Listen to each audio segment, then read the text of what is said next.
but now it's just mainstream. I just went ahead and went live. Yeah, that was interesting to me because I think I mentioned that talking about like rugby and football, soccer, being kind of seeming to be like a class thing. Yeah. In the UK and in Ireland, but I don't know. Very much so over here. Yeah. All right. Well, welcome in everybody. We are live. This is Dear Lynch, Leeds United The View. I am Alex Simon. We're chatting today, and I'm glad that you were able to come on and talk about Leeds United and where we're at in terms of the season, which I think, I think we might be of the same mind there. And then Javi, what you think of Javi? So far now he's I really don't necessarily count Fulham, although I know he did put out a strong side. We've got so there's 1 win, 1 loss, and a draw. So about at the probably expected points total you'd think since he's taken over. And then we'll talk a little bit about the players and maybe some of the tactics as well. And looking healthy, Gier. We're starting to look healthy a little bit. Knock on wood. Yeah. Got very superstitious lately. Yeah, no, we have to be. So yeah, with all that, what are your thoughts? What do you think? I like Javi. I do like him. I like his press conferences. I like that he doesn't give an awful lot away. We've had managers for too long who pretty much tell opposition managers what our team is going to be. So it's nice to have a little bit of mystery there. So, it makes it harder for people to guess it, especially with the issues that Willie Nyanto's had over the last couple of weeks with being teams doubling up on him and, and trying to manage him out of a game. Not knowing whether he's going to start or be on the bench kind of displaces an opposition team a little bit. So I'm okay with that. And I like that. I'm not crazy on the style of football that we're playing, although I understand it. We've gone from, free flowing attacking football under Bielsa to kind of swashbuckling chaos under Jesse to standing on the halfway line and watching the opposition play in their own half. And it's kind of a tough one. I could understand the crowd at the weekend getting a little bit frustrated with it, especially when we went behind. But at the same time, I understood exactly what we were trying to do with the passive press. This kind of you can't. Yeah, you called it a static press. Static press, yeah, which doesn't make any sense. I know the logic and the language doesn't make sense, but I liked it. It made sense to me. Yeah, it's a mid block. It's a mid block essentially. Like Dyche, Everton plays a low block. This is a mid block, and I like the fact that he's shown that this is a formation and this is a style that is designed for the opposition that we're playing against and nobody else. This is literally horses for courses. And the fact that it was a case of, well, we know that Brighton like to build up through the middle. Great. We're going to man mark you in the middle of the park and we're going to stand directly in front of the middle. And if you want to play through us, play through us. And there was a couple of moments early on where we nearly nicked Aaronson, had a couple where he just nearly got on a toe off the defender and nearly got through. And I was kind of like, yeah, I get this. I understand. I'm not enjoying watching this, but I understand the need for this. And it's clever and it's proper tactics. I'm like, right, okay. The problem is when you concede then. It's like, well, now what are you going to do? Like, they can now pass the ball. Everyone's making comparisons to the game against Reading that when Jaap Stam was managing Reading. And it was the first thing I thought of when I was watching the game of, this is very like that, where the centre half just passed the ball to each other for 80 minutes and then Leeds won it towards the end. But I got it, and I understand what he's doing. I like the fact that there's no just plan A. There's a B, C, D, E, F, and G, depending on who we're playing against. So, but it's not radically.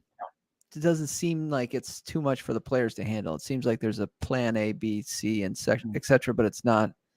Where I felt like Jesse might have had a plan B and C, but it was way different than what we were doing. Maybe Yeah.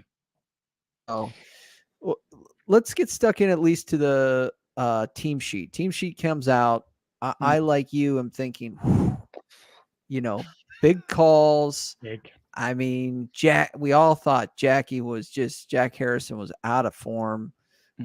Still no Willie. But I said to you on Twitter that, he's got a lot of time. The way he came off the past few games, you kind of make sense to that he needs to sit.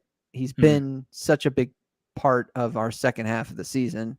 He's been the one person able to consistently express himself on the pitch.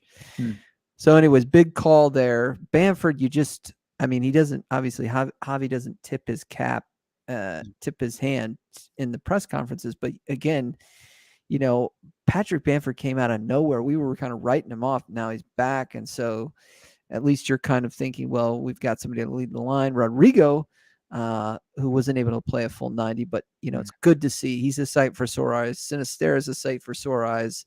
And then he obviously goes with Rocca over McKennie. So what were your thoughts when this came out? What were your thoughts, I guess, after the game with his team sheet? What I like about this is I don't know what team he's going to pick week to week now. I genuinely don't. And up until Javi came in, you could pretty much, as you said, you could pretty much put your hat on it and go, yeah, this will be the team, and it'll be pretty close to that. So I like that. However, I did look at this and straight away scratched my head and went, oh, how is Harrison in the team? And at the same time, I was like, Somerville's a lucky boy to also be in the team. And then Rocket from McKennie was a big move. I've seen Rocket get a lot of stick, and I actually thought in the first half Rocket was giving us what we were lacking, probably against Southampton and against Chelsea. And that was forward passes and trying to break forward quickly. Now, a lot of the passes were intercepted, but he's trying the right thing. He's trying to break quickly and get the ball into spaces early. And you get that from Rocket, and he will misplace a few, but at least we're losing the ball on the edge of the opposition's box when he does lose it, as opposed to when Adams is trying to do that at the back, we lose it on the edge of our box. So it was a big call, and Javi doesn't seem to be afraid to make really big calls when they're needed. He makes bold decisions. Willie Gnonto be on the bench. I wonder, is Willie being punished a little bit for his reactions to being taken off a little bit? I wonder, is it a power play by the manager to say... You said that right away. Yeah, I didn't like it. I don't like seeing people... I say to my lads as well, when you're taken off, you come over, you shake the hand of the guy that's coming on, you sit down, you cheer your team on. If you've got a problem with it, we address it in training during the week. We don't do it here and now. You let it go. Because if you do react the way he's reacting, you're essentially saying the player coming on for you, or your feeling is that player is inferior to you and you shouldn't be coming off for that person. Even though it's just frustration of getting taken off, it can be perceived as more than that. We saw Pablo do it in his last start under Bielsa when he took his captain's armband off and threw it on the ground, and then didn't start again for Leeds after that. Bielsa dropped him from the next two squads. So a strong manager will do that. Be like, no, I'm not having that. If I make a decision, that's it. So I wonder, is that why Willie's on the bench? The other side to it as well is Willie makes a huge impact when he does come on the pitch. So if you're at 0-0 and if your mid-block has done its job and you haven't conceded, which didn't happen, then you bring on somebody like Willie who can change the game. And that's what worked really well against Southampton when we brought Creon and we changed the game. We swapped the ringers over. It changed the entire attacking aspect and we scored from it. So I get what he's trying to do there. It's the only bit that I think is predictable from Javi is he will try and change the game with 20 minutes to go into a different type of attack. But I didn't necessarily agree with it. I still don't think Jack Harrison had a great game. And I have to keep caveating this by saying it's not a personal attack on Jackie. I don't dislike Jackie. It's not a reflection on what he's done for Leeds in the past. And I've always said Jackie's a big game player with big moments in him. The problem has been this year is those moments have been few and far between. And the other bits that he needs to do in the work isn't as good. In saying that, he does give us a lot of defensive cover on one side, where Somerville gives us no defensive cover on the other side. So I thought he was a lucky boy to be in the team. I didn't think he had a particularly good game. He had one very good pass to Bamford that he scored from, and then he had the goal. He made him a big mistake for the OG, going at it with his left foot instead of his right foot. It's a huge mistake, which cost us. But he got us out of jail as well at the same time. So he made the problem and he fixed it, which is fine. So I see the merits of having Jack in the team. We need more from Jack more consistently. We need that. We need a goal-scoring assist version of Jackie on a regular basis. 2 completed crosses in 90 minutes against Brighton isn't good enough. It's still not good enough. He still needs to be better. Jared, is there a time where, kind of message received? That was the thing with Pablo where I thought, okay, he shouldn't have done that. the manager's going to send a message, get it right. But with this, is there a time where you have to kind of say, and maybe he's showing me since I've made the switch, and he's kind of there's been this maybe unwritten punishment. How does he get back into the manager's favor? I guess, because that's just something I for you coach a little bit, take us inside that decision. You've also played. How do you get back into the manager's favor? It's probably case to case by each manager, but if you're doing the right things on the training ground and maybe you're, starting to cheer for your team on the bench, what can you do as a player to get back? It's attitude stuff. It's all attitude. It's showing a good attitude. It's working hard in training. It's working hard on the pitch. It's when the manager asks you to do something, just do it. You just get on with it and you do it. You don't make a big deal out of it. You just say, yep, no problem, go and do it. And that's all it is. It's just showing the manager that you respect the decision that's being made. You don't have to agree with it, but you respect the fact that that's his job and he makes that decision and you work with it. And just show him that because Willie does support the team. I mean, he got booked for running onto the pitch last week when we scored. So he does support the team from the bench. You just don't want to see him he's a kid. He's 19. They're very emotional. He's going to get dragged into that kind of stuff and he will make mistakes. It's just how quickly he can kind of pretty much say to the coach, look, I got that one wrong. Sorry. Can we move past it? And most coaches would be like, yeah, once you've identified that you've made a mistake here and you understand it's a mistake, we can move forward. There's no problem. So hopefully Willie's starting to see that as well. I think he needs to start instead of Cree probably next week. I think Jack gets a bye for the next game because he did get an assist and get a goal. So, statistically probably should be in the team now.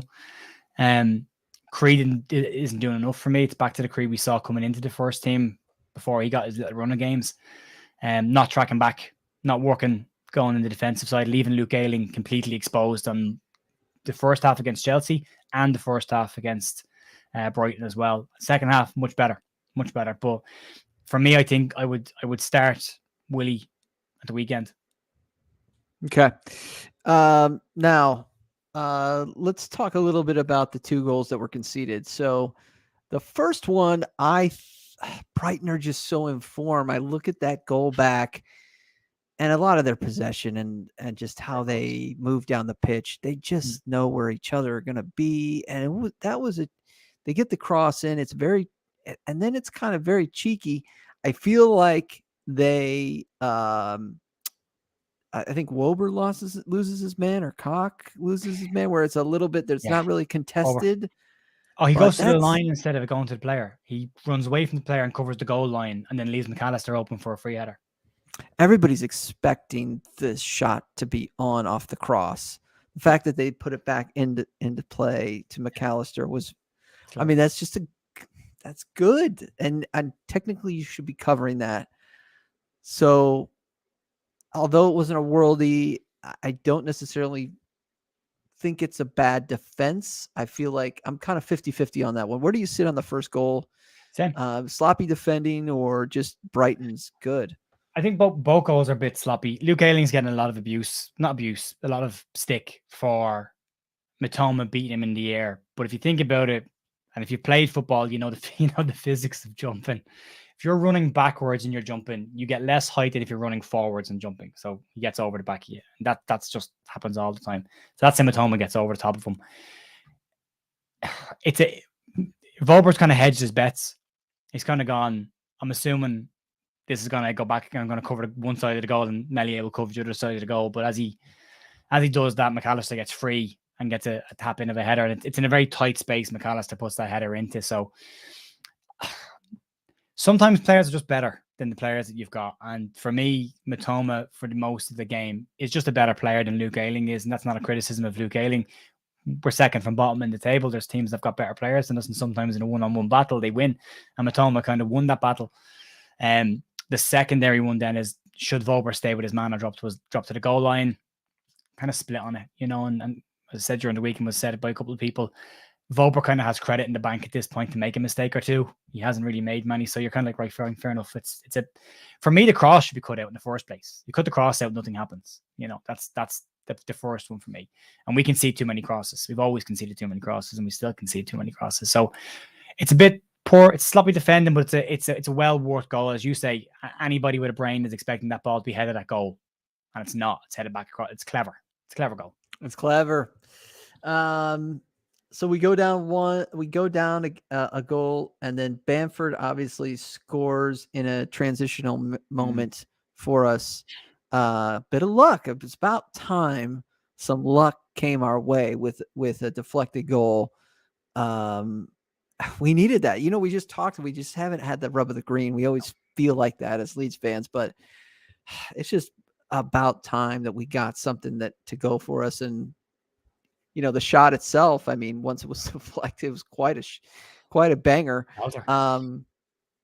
So what are your thoughts on that kind of goal? And I guess it was good pressing, good static press, patience too. Patience is huge. Yeah, it's massive. That's part of the entire stuff that Javi's trying to do, is just be patient off the ball and be patient on the ball. And it's easier said than done. It's a tricky thing to teach people. I'm trying to teach my lads how to be patient, and takes time. It takes 7, 8, 9 games before it starts to sink in of keep the ball, move the ball, keep the ball, move the ball. It sounds super basic, but when you've got another opposition running at you and you've got 38,000 people in the stadium screaming, things get forgotten and mistakes happen. So it's great work by Jack. It's a great press from Jack. And I think the new pitch they put in at Ellen Road seems to have, these lovely little gullies on the sidelines, because I don't know how many times the ball ran directly along the sideline in that game and didn't go out of play.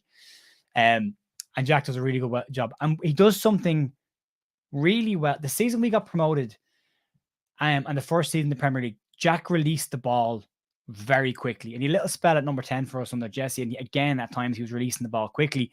And when he does that, he's a really effective player. It's when he hangs on to it too much and takes too many touches and goes back and inside and out and then loses the ball. That's when he gets frustrated. But he runs down the sideline and just straight away, straight inside. He doesn't try and carry to the end line. He doesn't try and go to goal. It's a quick pass into Bamford. And then Bamford does the one thing we've been screaming at him to do all year. He swings his right foot at a ball, which he's just hasn't done all year. He's had tap-ins where he hasn't done that. Possibly more out of frustration than anything else. Gets a bit of a nick, but it's a cracking finish. It's a great goal. And for me, at that point, Bamford needed that, because I didn't think Bamford was playing particularly well up till that point. I thought he was falling over, rolling around, looking for free kicks all the time. He does that at times, and I don't like that version of Bamford. I'd rather see the one that's big and strong. And for 10 minutes before halftime, and probably for 15 minutes after halftime, we got that version of Bamford where he was big and strong and holding the ball up and doing his job. It was the bit before. So the goal kind of lifted him. And he over-celebrated it as well, but he probably deserved it and probably needed that moment. So it was good for him. It's a cracking finish, and it's great work by Jack to get that, to win the ball back and to keep it in play and break and get a goal. So, but as you said, there's a lot of luck in it. We needed a bit of luck because we haven't had it. Yeah. So then they score again. It's just, he just gets a cross, and the Brighton player Matomo, forget his name. Yeah. He's in one of the most informed wingers in the Premier League, going against Luke Ayling. I kind of thought Luke was doing okay with him in that moment, but he just gets the cross in, and initial block and save by Melier, and then obviously falls to Jack, and Jack can't clear it off the line, or can't clear it. Goes in. Hard luck goal. Jack needs to be better in that moment. What do you think? What do you think of that concession there? Bad defending. Yeah, it's bad defending. It was. I think I tweeted at the time. I see we're back to Jesse Marsh defending, because we just seem to be committed too many players forward. Got caught in a break. People didn't get back quick enough. Didn't cover their players correctly. And then when you're seeing it bouncing across the line, you're just screaming, "Jack, just put your foot through the ball. Just hoof it. Just get rid of it." On the positive side, Jared, at least it wasn't unmarked. Jared, the winger came down. True. Yeah. Right? You know what I mean? In the Jesse system, he would have been asked to go high, at least early in the season. So, yeah, it's been said there in chat by Robbie, a right footer would have cleared that. Ironically, Jack then scores with his right foot, which, why didn't you do that a minute ago? Why didn't you just do that a few minutes ago? He gets it all wrong. He tries to go with the outside of the left foot to scoop it away, and I think the Brighton player gets a tip on the ball against his foot, and it goes in. And it's a bit unlucky as well, but it's a preventable goal. But these are bits that don't worry me, because Gracia is doing a job of making us more solid. I know we conceded 2 again, but there's a lot of the mistake. I think Phil Hayes said on his podcast, if we had played the way Jesse Marsh played against that Brighton side, I think we get battered. I think we concede 4 or 5. I think they score. We might score a couple as well, but I think we concede a lot more because they're a really good attacking side. They commit a lot of players forward. That's the closest to Bielsa ball I've seen any team play outside of us. They're a really good side and they use the ball really, really well. And they've got bags of pace. Matoma is incredibly quick and he has an end product. We had Dan James, who was incredibly quick with no end product. They have a player who has, I think he's got 5 goals in his first 8 games in the Premier League, which is incredible for a player coming into the league. It's an unlucky goal. It's a sloppy goal, but it's preventable. And I think they're the areas you'll see Javi fix and work on those mistakes. We're not getting caught on pullbacks anymore. We're not getting caught on free man to back post, as you just said. So there's a lot of bits there. They don't seem like system conceding goals. No, you know what I mean? They're individual errors. Like that should not have been right. That the individual errors, that should not have been a goal. Yeah. Under what we should have been set up as. So, and then obviously Jack Harrison's goal was a shocking goal. I'm like, I can't believe it went in. I'm at the point where I was just like, with Jack, I've been so frustrated. I couldn't believe that goal went in, and it went in. It was the commentator said goalie was a bit off of his line. So for Jesse, or I'm sorry, for Jack to see that and take a shot at goal, tip your cap to him and say thank you. And so good goal, and we need it. We need you. We need Jack Harrison to be. Yeah, we need him. Yeah. So go ahead. What do you think of that? No, we really do. You're dead right. I think frustrating is the right word with Jack. I think frustrating is because we know he's not a bad player. Like with Firpo up until recently, we didn't know if he was a good player. We just saw him playing and went, well, he doesn't look great. So I'm assuming he was never great. And this is a Victor Order project and he's not a good footballer. And then you see it just took the right manager and the right system for him to be a bit of a better player. With Jack, it's the opposite. We know Jack, the quality that Jack has. We know he can be a huge player for Leeds. We know he can deliver massive moments when Leeds really need them.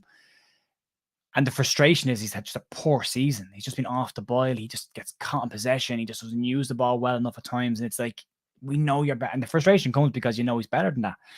And maybe there's an element of overthinking it because of where we are and because of how his season's going. He's just, overthinking things a little bit. But there was, I think Robbie said, or someone else said it in chat there. Diggler said it. Did Harrison mean to shoot? I don't know if he meant to shoot, but what I will say, or was it a cross or something? Yeah. I think you hedge your bets on it. A good player puts a ball in an area where mistakes can happen and be made. And the amount of players that are in front of Steele in goal is a lot of players. So his vision, what he can see of the ball is limited. And then it kind of goes up and around. And he definitely doesn't see that ball till the last minute. And by the time he sees it, he's too close to his front post and he's missed it. So if Jack's not meaning to shoot, he's putting the ball into an area where somebody can get something on it, or a glance, or a defender can knock it into his own net. He's put it in a really good area. And it's gone in. So fantastic. Willie Gnonto should get a huge amount of credit there as well because he wins the corner first, but just press and not giving up. And then he takes it rapidly. He gets the ball straight away. It's down, it's gone. And he knocks the other ball off the pitch really quickly, which was important because if that had stayed in the pitch, the goal would have been ruled out. He got it off quickly. I think when the referees clarified the rule that the ball has to interfere with the other ball or player for it to be the goals be ruled out, but very clever work by Willie Gnonto. And a great finish. It is a great finish. Whether he meant it or not, it's a beautiful finish. And the question is, he's done it so many times, Jack, those kind of goals, that you kind of think he meant it. And part of me thinks he did mean it. I'm not so sure about his celebration, though. I think he should be a little bit more modest, considering how things have gone for him recently. Yeah, it might have been relief. I don't know. Yeah, the Bamford really celebrated his goal, and then He really did. But hey, both these guys have been. I mean, they've been the two guys where I think they were probably both those guys were getting the most amount of stick last week. Yeah. Patrick for never being healthy, and then Jack just had a terrible game against Chelsea the week prior, and he just it's been a bad season for him. Yeah. To me, this team, and Jason O'Keefe brought up a great point here. Aaronson wasn't great for me. He had some all right moments, very light, and pushed off the ball. We've been talking about this all season, but to me, this team has a number 10. I don't want to say problem, but a number 10 voidance, and it has since Pablo left. And I don't know if Clicky was necessarily an out and out number 10. Yeah, so we that play to kind of hook up the holding midfield. I don't think McKennie's that guy. I don't think Rocca's that guy. I don't necessarily think Aaron's that guy. And Jackie Harrison is not probably that guy. So we have like a number 10 void, I think. And if that's already summer window, that is, I would, if I'm Victor Order or the 49ers or whoever's owning this team, I'm automatically thinking we have to get a quality number 10 to hook up this play from the back to the front, and creative player, a creative midfielder. So what are your thoughts on just the 10, Aaronson? Who do you start in the 10 moving forward? I think I know your answer, but what do you think? I think we play without a 10 is the short answer. Oh, okay. Wasn't expecting that. We don't have one. So there's no point in trying to shoehorn somebody in there to be ineffective. I think you have to go with a system that's going to be effective. I think he's doing that at the moment. On Aaronson, I have liked how Aaronson has started the last 2 games. I have thought this is more like the Brendan Aaronson we saw in the start of the season. His best game or his best performance was playing on the right-hand side against Crystal Palace at the start of the season, where he made that mazy run where he just, I think he hit the post. He's very good at that. The problem with Brendan is not so much his lightness. That is a problem, but not so much his lightness, but that he overdoes the falling over because he's so light. So he tries to win free kicks all the time. Where at the start of the season, he was winning a lot of free kicks. He's not anymore because referees have clued into what he's about. So he goes down a bit easy. Referees aren't giving him free kicks and he plays on. And then he gets a bit of stick from the fans. I still think Brendan Aaronson is going to be a very big player for Leeds. I think he needs to go in the Jack Harrison weights regime during the summer because he is only a kid. He's still only very young. And he's got a bright future ahead of him. I think he's going to be a very good player for Leeds. But for me, he's a winger. He's not a central player until he bulks up a little bit. Arsene Wenger did this with Thierry Henry when he bought him from Juventus. He brought him in and he played him on the right-hand side of midfield as a winger initially. And he'd said to the player, I'll move you inside when you can beat a player one-on-one. And when he got to that point, he brought him inside and you got the Thierry Henry as a striker. But up until that point in his career, had been a winger. And he tried to do the same with Theo Walcott and it didn't work. But if you look at Aaronson's strengths are running at people with the ball in tight areas, coming inside. And for me, I'd have him more on the right-hand side. So if you're going to drop a winger, you could go with Nanto and Aaronson on the wings and somebody up front and drop Harrison out completely. You've got options there.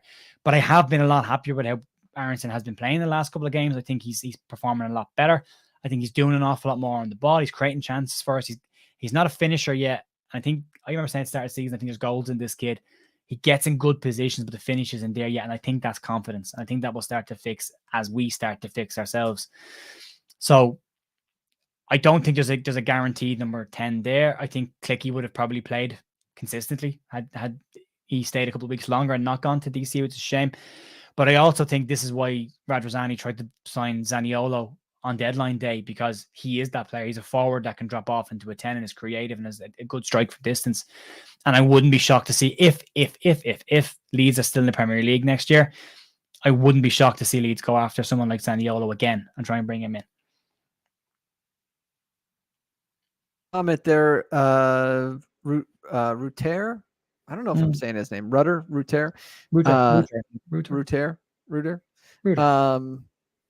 A 10? Or a second striker. Second striker? Yeah, or wide like Willie. Yeah, but I think, again, I feel really sorry for that kid because he's come in and all of a sudden the entire pressure of Leeds staying up is on his back because he's a record signing.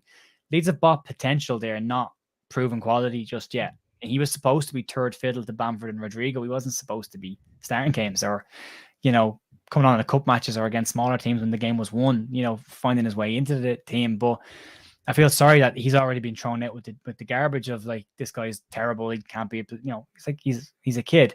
But just because Willie Gnonto came in and was a surprise package and was better than we thought he was going to be, doesn't mean every player is going to come in like that. Some players just develop at different speeds. So there's something with that. Like when you're a winger, and you can get by people, that's easy to kind of express. And like maybe the league doesn't necessarily know who you are yet. And so, and I know Willie was also marketed as a striker, but he's a winger. I mean, the guy is phenomenal dribbling skills. Maybe Incredible. he's a 10. Maybe Nanto's a 10. Oh, interesting. Because you can do one-on-ones out wide. No reason why you wouldn't be able to do one-on-one centrally when you've got room on both sides of a player to go around them. And as a striker, he'd be more used to playing centrally, so you could just drop him off a little bit. There's a bit of work to be done there to get him to understand that position. But Gracia has talked about playing a second striker, and he has talked about Rutter as a second striker and Gnonto as a second striker. I think Roberto Mancini said that as far as he's concerned, Willy Gnonto's a striker, and he will play him for Italy as a striker. And then you have Juventus apparently very keen on Gnonto, and what they've said is they see him as a talented striker. So currently in the Premier League, he's a wide of a 3. And Leeds essentially the 4-2-3-1 with Leeds is essentially a 4-3-3 anyway. You've got 10 and your 2 hold midfielders, and then you've got 2 wide players tucked in. It's a 4-3-3. So Willie gets to attack that way. So why not play him as a 10? Why not try that one out? Interesting. Yeah, I don't know. We'll see. I think Javi's starting to get some options to manufacture some goals, if that makes any sense. I think he's got to do it. We got to score goals. This is the final kind of stats for the game. Yeah. Well, they were up. I was like, they outpossessed Arsenal. They got absolutely drilled because Arsenal are clinical, but I think they possessed like 65% on the possession against Arsenal. They got drilled 4-1 maybe. We used to do that. We used to do that as well. But man, the corners and the set pieces are still a piece. We only got 4 this game, but it's still an area I'd like to see improve. Passing accuracy was better though, which is not bad. That's come back up over the 79, 78, back to the 80s. Now the issue there is if you look at Brighton's passing plus versus ours, Brighton have nearly doubled the amount of passes that we've done in the game. Which obviously leads to the possession stat then as well. But to have an 86% passing accuracy from 620 passes is extremely high. That's a very, very, competent passing machine there. But it's nice to see ours go back up. Our passing percentage tends to be better when McKennie is playing. I wonder is there an argument to resting Adams, starting Roca and McKennie, and let Roca be the deeper player, McKennie be the box-to-box, to see if that works a bit differently. But he's the best. Adams is the best defensive. Yes, he is. Because he can run, as you know, laterally and tackle and protect that back line so well. But probably both of them are better, Roca and McKennie, as far as passing. Yeah. But I don't know. I mean, I don't want to say that he's a slouch. Adams is a terrible passer. He had that pass into, it wasn't a difficult pass, but he had the pass into Rodrigo. What do you think? Was that penalty? Was that Stonewall, Gier? I don't think it's Stonewall, but I definitely shouted for penalty. And then when I saw the replay, what was interesting was they didn't show a replay at the time, which was unusual. And there was no call for VAR check or anything. And then when there's one angle from behind the goal where it appears as if Webster takes Rodrigo and then the second defender takes the ball, but Webster doesn't touch the ball from that angle. So it's a tough one. I wasn't screaming about it. I wasn't screaming about it after the game. I kind of relieved the match was over, if I'm being honest. I didn't think it was that big a call. At the time I thought, penalty. And then you kind of look at it and go, maybe not. I don't know. You'd need another angle from the other side to see, well, did Webster touch the ball at all? I couldn't tell. But I thought the one against Aston Villa, it was off a set piece and Rodrigo was taken down. 100%. Do you remember this one? Yeah. That was a penalty. It was a nailed on penalty, and then a hell that wasn't. But we don't get VAR. We're one of the teams that are impacted the most by VAR decisions, apparently, according to stats. So, yeah. And also, I think if Rodrigo's a bit fitter or pre-injury Rodrigo, I think he scores in that game as well because he just his touch was a bit rusty. It was a bit too hard, too heavy at times. The VAR thing is it's a reason why it's tough. It's a tough sell sometimes for me to like I'm out, but like Americans to get the sport. because they don't like the offsides by a fingernail kind of call. Yeah. That type of stuff. And then something that we're both kind of questioning, I think, as fans, it should at least be looked at. There has to be some kind of, like in the NFL and I think in MLB, there's like a booth. There's like there's like a headquarters somewhere. I think they do this too, maybe in London. Yeah, and if something needs to be looked at, they've got refs in the box at all the games, as well as refs. They call them something. There's a specific title. And if they see something on the replay of the match, they'll go down there, the headsets and the communication that it needs to be looked at. They actually, both of the sports too, the major sports, they empower the coaches. Now this might slow the game up too much, but they would empower the manager to somehow challenge the play and say, hey, I want to look at look at this. Can you look at this? Like pause the game and get one. And it's basically one or, it depends on how many you want. Yeah. And if you lose the challenge, you're basically penalized. They call it, there's timeouts and stuff, but you would lose something. Maybe you would get a yellow card. There would be some sort of penalty for basically challenging something that would not like come to fruition, that was never should have been challenged. So I don't know, there's ways that you can do it, but I just think that the Premier League's it's the best league in the world, and the refs week in, week out, there's something, whether it be a big game or a small or but these games matter. I mean, these points add up at the end of the season. I mean, when you're talking about, I think if 5 points separate us in mid-table? There's 5 points in us in 12th. And I think the VAR decisions that negatively went against us, that were seen afterwards as being incorrect, had they gone for us, we're mid-table. We're not even in the bottom two. Like that's right. I know you can say that for every single team, but I actually thought the referee was okay at the weekend. He let the game go and he didn't pull it up for silly little fouls, and he was letting the game be a bit physical, which I think suits us to a T, because I think we're a pretty physical side.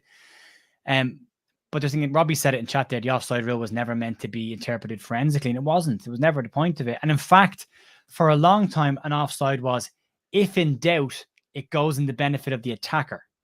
So if there was any area of doubt, you played and you gave the goal with the attacker. There was something that they did in, I think it was either the Dutch league or the Swedish league, it was one of the Scandinavian countries, and they thickened the lines that they use. And it was a case of, if the lines are touching, it goes in favor of the attacker, because that's deemed as being level to a degree. This fingernail or shoulder or toe is ridiculous. You fatten the line a little bit. If the two lines are meeting each other, you give it in favor of the attacker, and everyone moves on, and it just cuts out all these silly little ones that are being called up on, I do like the fact that VAR aren't looking at absolutely everything now, because the first half of the season, it was someone to fall over in the box. They go, oh, there's a VAR check happening. They just did them. They proactively were checking everything. Now, I think it's Weber who's come in from the US. He was the English referee, went across the American, has come back. I think Howard Webb. And what he is doing is he's saying, back off the referee's call. Our job is not to contradict the referee. If the referee says he thinks it's not, he's happy with the decision he made, then you leave it. But the other side to that is, we've had big calls where the referee has made a call. The Rodrigo one specifically that we talked about, where the referee had said the VAR doesn't need a check. I'm happy with the decision. And he got it wrong. Yeah. That's a game-defining decision. At that point, you're like, okay, that's where it needs to be used more. So it's VAR has taken a slight bit of the love I had for football away from it. I don't love football as much, and it's because of VAR. I think I would we all wanted it brought in because we all thought it would fix, genuine errors. I think goal line technology was enough, and if there's going to be mistakes, there's going to be mistakes. But I'd rather be human error than watching a TV screen and still getting it wrong. Yeah, it's just no fun. I mean, things like what the worst one still to this day, since it to me, is that Patrick Bamford pointing to where he wants the ball, and it's like, you can't point to where you want the ball. You can't communicate now. You can't score with your hand. Right. So I think they actually changed the rule. They just raised their hand. They changed the rule after that game. They did. Because they went. It's like every computer game that gets released now, Alex. It wasn't finished when they started it, when they released it, but they're patching it up as they go along. And it was VAR was very much like, it is what it is right now, but we're going to patch it because we know it's not perfect.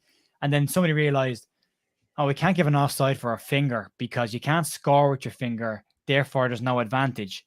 So now it's the torso we have to do it with. And you're like, great. It's just part That's of the great game. that rule's there now, but it wasn't there last week when we had a goal ruled out. Right. You know? Yeah, and it's part of the game to communicate to your players like where you want the, like he's saying he's calling for a pass. I don't know. It just, yeah, he's right. You're taking that's an element of Patrick Bamford communicating to Click at the time. That's Bamford every week. His hands are always like this. He's always pointing, or his hands are always ahead of. If you watch Bamford during the game, he's constantly gesturing to players. Are you taught? You're taught that, right, as a striker, to kind of say, like, if you shout, signal. Yeah, if you're running the blind side of a centre half, the last thing you want the centre half to realize is that you're there. So you don't shout, you point. So the player gets his head up and sees you pointing, and that's where the ball goes. Yeah. Otherwise, you call for the ball, defender just looks around and sees you, just drops off and marks, and you're gone. The idea is to try and stay as quiet as you can when you're between centre halves, and for other players to get their head up, and then you tell them where you want the ball, and then they put the ball in that area. So non-verbal communication. Non-verbal communication. So key. 30 people in here. I haven't done this. Go ahead and like the stream. Please, we'll kick on the algorithm, grow the audience, and yeah, be happy days, and appreciate all of you. I'm gonna read some of the comments out now. I like this one, Diggler Classic VAR, sponsored by Paddy Power. Banter VAR. VAR was brought in to help the ref, not replace the ref. Yeah, I think some of the refs also feel like. Well, they've said the referee, the standard of refereeing has dropped since the introduction of VAR, because referees are now not making calls that they would have made before. They're now relying on VAR, which was again not the point. Or just limit it, like, I don't know, like it's just offsides and it's just penalties in the box. I like your version. It's one part of American sport where I like it. Give them one challenge per half. If you lose your challenge, you lose possession of the ball, or you lose a substitution. But it's there, like something like that. Yep. Yeah. You've got 5 changes. Now you got 4 because you challenged and you're unsuccessful. Give them a challenge, because the managers will want that, because they're the ones that think the decisions are wrong. Let them challenge it. Or when they also do it when it's, I can't remember, it's on a score. So if the goal happened and there was, I don't know, question whether it would be offsides or there was a penalty involved, or I don't know, if there's something in the box, in and around the box, maybe you say, okay, this one's not necessarily in the control of the manager's hands. This one's going to be, it's certainly sometimes you could do it by time, if it's in the second half or in the, I don't know, past the 75th minute, something like that. There's a bunch of stuff you can do, but simplify it, and it doesn't need to be for everything. No, only on situations where VAR haven't got involved already. So if you think it's a penalty and the referee has said, don't want VAR involved, I think it's not a penalty, and you strongly feel like Rodrigo's won the weekend, that's the one you can challenge, because VAR haven't looked at that. So then you can challenge. Yeah. Javi's got the international break coming up. Do you think that it's always a tough one, because it's like, oh, he's got the international break. He's going to have 2 weeks to kind of implement his plans, but it's like, then the players go. Max Forward's been called up by Austria already. I'm hoping he pulls out of that squad. I'm hoping most of the Leeds players pull out of their international squads because it's a Nations League game. Yeah. I don't know. I think all 3 Americans might go. It'll probably be all or none kind of thing. If one of them. Do you guys have a manager yet? No. But I don't know. Taking a while, isn't it? Yeah, it is. I don't know what to think of that. In America, it's all about the World Cup. So none of these kind of competitions, it's just kind of training. Yeah. You know what I mean? It's training and it's marketing. It's like bringing in, the Americans do get the audience, and people do. In America, they like the fans. They're not necessarily married to the clubs as much. Yeah. I don't even think they're married to their MLS clubs. I've noticed that American fans, and I'm generalizing, not everyone, but since Jesse Marsh has left, and just looking at my channel stuff, they seem to be very much either attached to a manager or a player, more so than the club. They're attached to the player. Yeah. the player is, and teams in America are marketed around players. Like, you could take the Chicago Bulls with Michael Jordan, even back in the 90s. Like, he was bigger than the Bulls. Yeah. And the rest of them do that. Like, so Patrick Mahomes for the Kansas City Chiefs that just won the NFL. Patrick Mahomes is becoming an iconoclast kind of in the country because he is bigger than the team. I don't think he would ever say that, especially when they were playing, but his brand and his, so the players. And so when we watch soccer together, I think these players are like Pulisic becomes the face of the team, or Weston McKennie was right there too. I don't know. He's an interesting one for me. And I think I don't know. It's going to be interesting to see what happens to his stock if he stays up. Yeah. And that deal does go through. And then adjusting to a system, it's unfair for me to kind of get a handle around him in the Premier League. I just can't. It's tough for me to do it because he's been more of a holding player. Although if you watched him in America, especially against England, and I know you got to take it with salt because it was a group stage game. If you watch him internationally and sometimes with Juventus, he does get forward. He's exciting sometimes when he gets it forward. So yeah, I don't know if he's also he's the link player though in the attacking third. He's not the final pass, and he's not the final shot. He's kind of the in between, the link player between them. Kind of what we're asking Aaronson to do at times, where it's the link. It's not quite a 10, it's not quite an 8. He's that box to boxy kind of player, and I like McKennie, and I like what McKennie's brought to Leeds. I think when he's in the team, again, I look at him and go, I'm not going to put a huge amount of pressure on him for his finishing. I'm not going to put a huge amount of pressure on him for his final ball into the box, because that wasn't what he was bought for. It's not the role that he plays. It's not the player that he is. He didn't score. Quick note on this man here. Robin has said some very nice things on my channel recently, Robin, and I want to say thank you for that as well, because you've been great. Sorry, side note. Anyway, go back to McKennie. I've liked what he's done. I don't hold him responsible necessarily, because it's not the role. Again, we have that number 10 void. It's not McKennie's position. He's not the 6 either. You know, he's in this weird kind of middle zone of being bought for a system that we're not playing anymore. And I'd love to see the 3 with him and Rocket in it again. I saw it against Fulham and I hated it against Fulham, but I think with better players around them in a full strength squad, maybe. But I like the passing that McKennie does. In fact, in the Chelsea game, it was McKennie that was taking the ball off the back 2, not Adams, and he was the one coming out and linking the passes, and he was all right at it. So I've no issue with McKennie, but I think in the 2-man pivot, he's probably going to struggle. Yeah, I think he's been creative. He can unlock teams at times. It feels like he's got some really killer passing at times. I don't want to say it's all great, it's all good, and he's also very he's cheeky. Some of that back heel stuff he was doing against Chelsea was fun to watch. He was releasing like Jack Harrison. I think he released maybe another central player. So, and then you saw like the first moments of the Brighton game, you saw Tyler Adams got into some good spots.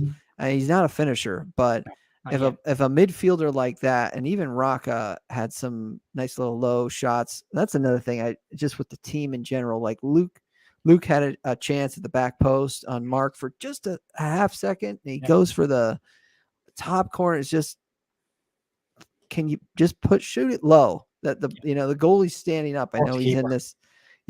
Get it down, get it hard and low. I think across him. Yeah. So I would just, they're getting into some good shots. If they could just, I think ask a question. Aaronson was desperately unlucky not to score. Like Steele makes that's an excellent save. There's the one in the second half where he kind of just he swivels in the box real quick and hits it low towards the corner, goes through the defender's legs. That ball is going into the back of the net, and Steele gets across and he just gets a fingertip to that ball and puts it around the post. And I think maybe the conversation with Aaronson is a different conversation if that goes into the back of the net, because it was a lovely strike.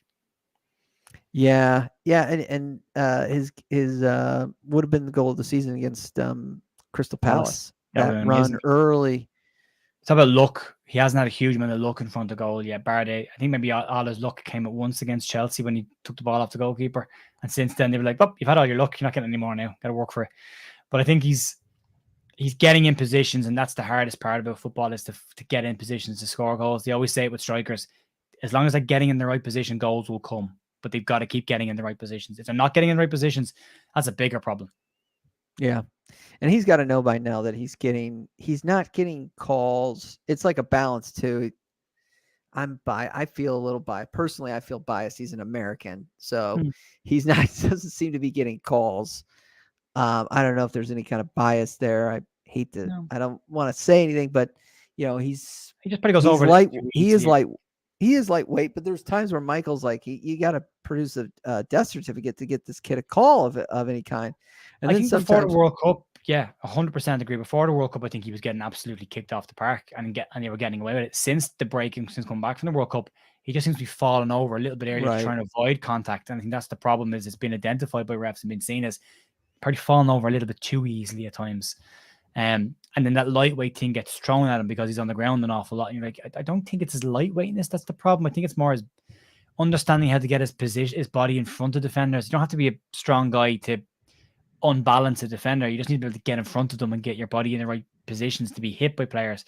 And I don't think he's doing that particularly well at the moment. And he's just kind of expecting impact. There was one very clear example in the first half where he got the ball on the right, did a lovely bit of skill and got inside the player and was running towards goal. And the Brighton player came from around across the back of him. And I think he fully expected him to clip his heels. So he went down, but right in front of the referee, and there was no contact. The player never actually kicked him. And that's the problem with Aaronson at the moment, is he's expecting contact and it's not coming. Whereas at the start of the season, he was just getting lumps kicked out of him and they were getting away with it. So it's kind of a slightly different argument now, but I think, I keep saying this, I don't think he's far away from scoring a couple of goals. I think he's doing the right things. He's getting in the right positions. I think goals will come. I really do think they will. I'm probably wrong. Yeah, no, well. I'm usually wrong, Alex. Let's be honest. No, that's not. You know what you're talking about, my friend. You know. I just see the runs that he makes. I think they were a very clever run. I just think if he backed himself a bit more in certain situations and trusted himself a little bit more, if the confidence level was higher, I think he shoots more often. I don't think he shoots enough in games. We're guilty of that as an entire team. We don't shoot enough to score goals. Yeah. Kind of Pablo. So you made me think. Pablo is listed at about one. Well, I don't know if this is right. This is Google. He's got to be around 150. It says 141, but I don't think that's right. Maybe early in his career. But Pablo is that same build as Brendan. Brendan is listed as 154. Pablo gets between the ball and the player, though. Pablo would has lovely tight control, and if a player came to him, would nearly spin with the ball, take the contact, and fall down. Where Aaronson is not doing that. The ball's too far away from him, so it could be nicked, and then he falls over, and you're like, nah, it's not a free kick. He was getting brought down early because he was the player first month of the season. Take it with salt. He was the player early, kind of. He was turning people so quickly and so tight in such a tight area that the defenders, and you saw pictures of just blatant shirt grabbing and bringing him down, that the defender really had no other option but to bring him down. So I don't know. He's growing. It's a younger league, or I'm sorry, it's a younger player. There's bags of talent there. And I think strengthening up will happen but he might not be, it might not just be natural for him. He might be a Pablo Hernandez type, at least body wise, I'm thinking. I think they get him in the gym during the summer. I think he goes on a weights program during the summer. I think he'd be come back heavier or come back with more muscle mass than you went away with, that takes time. It takes a couple of years to build that kind of muscle mass. But I think he just needs maybe it's a bit of cleverness, maybe it's a bit of experience. Like maybe another year in the Premier League, he knows how to get into those positions and get his body between the player and the ball and instigate contact, which is what if you look at Bruno Fernandes, who I can't stand, he's very, very clever at initiating contact when he has the ball to get but he does it well. And that's that's the difference between Aaronson and say someone like him. Aaronson is expecting contact and not getting it but falling over, where Fernandes is instigating the contact and then falling over and getting the free kick. So there's a level of cuteness or cleverness that's missing here, but that's experience. Bruno's listed at 152, so that's right about Aaronson. Aaronson's current weight. Couple more questions, Jir, and welcoming everybody. Just wanted, if you're new, we've had a couple of new people come in. Go ahead and smash the like, punches the algorithm on, and then we can continue to have discussion with people that might not have known about us. So if everybody's healthy, Jir, let's say we've got a healthy, because we're gonna have some time after the Wolves game. It looks like maybe to lick our wounds, and if the people do go play international football, hopefully it's a like you said, Nations League. It's a games that don't necessarily mean the world to everybody. Who do you start? Who's your starting 11? And maybe you just want to give me who's your starting 11, I guess. You don't have to go into goalie or the back line. I feel like that's pretty solid. Vobercock, Ailing, and Firpo. God, when did we ever think we'd be picking Firpo on a starting 11 that easily? It's interesting to me what managers get tunes out of which players. Like this, Javi's been able to get a tune out of Junior. It's really. I also wouldn't ignore the impact that Max Vober has behind him as well. Max Vober's a good communicator. Yeah. So who in the midfield? I think Tyler Adams needs a rest. Okay. He's played a lot of football. He played every minute for the US in the World Cup, pretty much. So I think every minute for us except maybe a cup game. Yeah, pretty much. Yeah. So, and a suspension. Outside of that, he's pretty much played every game this year. I would rest him for that game. I think you want him back in the team for the Arsenal game, but I think I'd rest him against Wolves. I'd go with Rocket and McKennie in the middle of the park. You stick with Bamford at the moment because I don't think Rodrigo's 100% still. So you start with Bamford, and he's got a goal behind him, so you gotta kind of go for him. And then it's a toss up. I think you could play Nanto in the 10, which the more I say it, the more I like the idea of it. And that way you can play Harrison and maybe Aaronson on the wing for Somerville, give Somerville a break. But I think that's what I think. But I think what Gracia will go with is the two-man midfield of Rocket and Adams. I think he'll go with Bamford, Somerville, and Jack Harrison. I think it'll be the same team as this week.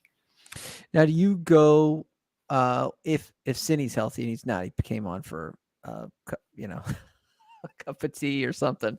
30 seconds. 30 seconds. But hey, he came onto the pitch and went off without an injury. That's a big step. Absolutely, clap it up. If Cindy is healthy, does he take Jack out of the? I think Jack has to start playing well now. Yeah, because I think Jack has now got legitimate competition behind him, out and out competition. Where the Nanto thing is still inexperienced, and teams have been able to manage Nanto a little bit in the last couple of games, doubling up on him, and he's not experienced enough to know how to get out of that situation. Whereas someone like Sinisterra or Jackie are, I think when Sinisterra is fit, I don't think you have Sinisterra fit until after the international break. That's when I think you get back to talking about starting Sinisterra. Then I think Jackie's got real competition on the left hand side. So Jack needs that competition, and maybe it's what he's been lacking all season is real competition. Same with Bamford. Bamford is always better when Rodrigo's on the bench, and it's not a coincidence Rodrigo's on the bench at the weekend and Bamford scores. He's always been better. Same in the championship with Kamara Roof when he was on the bench and Bamford was starting. When Roof was injured, Bamford wasn't the same player. He thrives on having competition for that role. He needs it. I think Jack's probably the same. So I think when everyone's fit, if Cree doesn't up his game, you could be looking at a Sinisterra and a Nanto wing partnership with Bamford or Rodrigo front. That's a nice sounding attack. That's a dangerous attack. And I would be happy that we get through to the end of the season if that's our attack. Yeah. We'll check better than someone. Yeah, I agree. Cresswell has scored for Millwall. He's having an unbelievable run of form. He was man of the match of the weekend. He's had 7 90 minutes back to back for Millwall, and he's really starting to grow into things at Millwall. So the player we knew was there is starting to come through. It just took him a half a season. Yeah. Joe Depp says 2 up front. Is that something that we could do when we're like chasing a game? Maybe put. Javi keeps talking about it. He's mentioned potentially playing 2 up top, and then you're going, well, could be Bamford and Rodrigo, could be Bamford and Rutter, it could be Gnonto and Bamford, Rodrigo and Gnonto. What does he call it again, Gier? He calls it a Rutter. He calls him second striker. Second striker. Is that the same as a false Mine nine? is slightly off. It's like, no, yeah, well, yeah, I suppose without the other player, it would be a false nine because you're not a 10, but you're slightly deeper than the main striker. So you're kind of offset. If you look at it from top down, it's kind of like, instead of being like 2 strikers like that, it's kind of like that. Yeah. Help the link up play. Yeah, but you get that. It's kind of like a double. The way it works from a defensive perspective, if you got your double pivot like this in the middle of the park, right? When the ball's on this side, they lean that way. When the ball goes the other way, they lean that way. They call it it's something, a door analogy. It's called the word's going out of my head now. It's like a leaning door. So it goes like that. Basically, the movement is that. So on that side, this is the player that goes to the ball. Ball goes over here, it goes that way. So one drops in and one steps on. And then with the 2 front men, when they're pressing, one will press, one will cover the gap in the midfield so the ball can't be played in. And then when it goes to the other side, he'll press and he'll drop in to stop the ball being played. And you kind of, with the 2 up front, you're kind of trying to force your opposition down the sidelines, down the flank, and then try and smother the ball. That's usually it's supposed to work with a 2. Nobody plays a 2 anymore. Yeah, not too many teams play with 2. That would be tasty. I think that would be something that we could do. If he's teaching that now, that might be something that he says, okay, we're going to do that if we're chasing a goal. And we're going to start training second striker. He has finished games with 2 up top. The last couple of games he's finished with 2 up top. Yeah. Yes, he has. Correct. I don't know. It's intriguing. It's intriguing to see what he could do. I keep Tyler Adams in just because I don't want to concede. Yeah. And I got one more question after this, but I keep Tyler Adams in. I go with Raka. I bring McKennie off the bench. It would be interesting to see that 4-3-3 though, but we only tried it that one time in the cup game. And then I go with I'll go with Gnonto in the 10, like you said. Jack stays, and then probably Aaronson unless Cindy's healthy, and then I'll go with Bamford up top again because, like you said, the health issue. But if Rodrigo is Rodrigo, or he's showing elements of Rodrigo in training, and that he's saying that if he can go 60 minutes, I might, just because of his ability to, he just smacks the ball onto the goal. It's not the best. Sometimes it's right at the goalie. I don't want to sit, but he gets volume of shots at goal, which we don't do. He has 4 or 5 shots before he scores, but he gets shots away. He gets into positions and just snap, bang. As soon as he gets a whiff of the goal, he hits it. And then maybe I'm kind of talking to Patrick Bamford and Jorginho throughout the week, talking about, okay, if you guys come on, if we're down a goal, if we're in a situation where we need to get a goal to win or to come or to see a result out or to get a result, this is what it's going to look like in the final 30 minutes or something. And then maybe I'm talking to McKennie if we're up a goal, something like that, situational football. Keep the ball. Yeah. What do you think of Wolves? That's really my final question. What's your take? I haven't watched too much Wolves. Everybody raves about their manager. They do. And saying that, look at the form guide though. It's 1 win in 5. Which isn't great. They've lost their last match. They did get a win in the middle. Then they're only 4 points ahead of us. So, win puts on 26 means we're a point behind Wolves if we do beat them, which, given the recovery that they've had.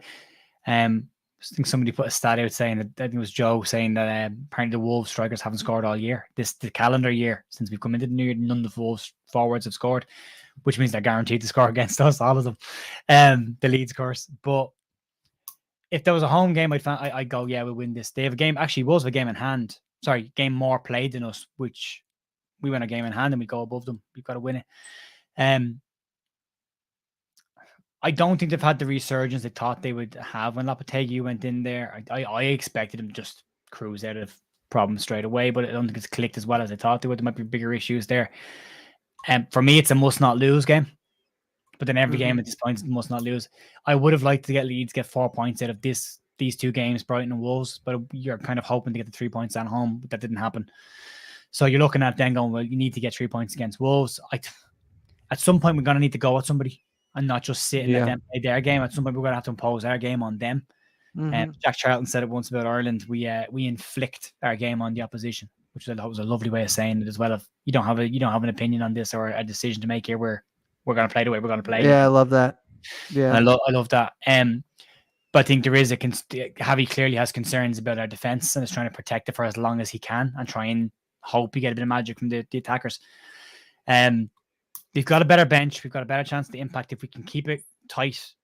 If we can score first for a change or keep it tight for 50, 60 minutes, I think we could possibly nick it off the bench. The changes we could make a big impact on the game.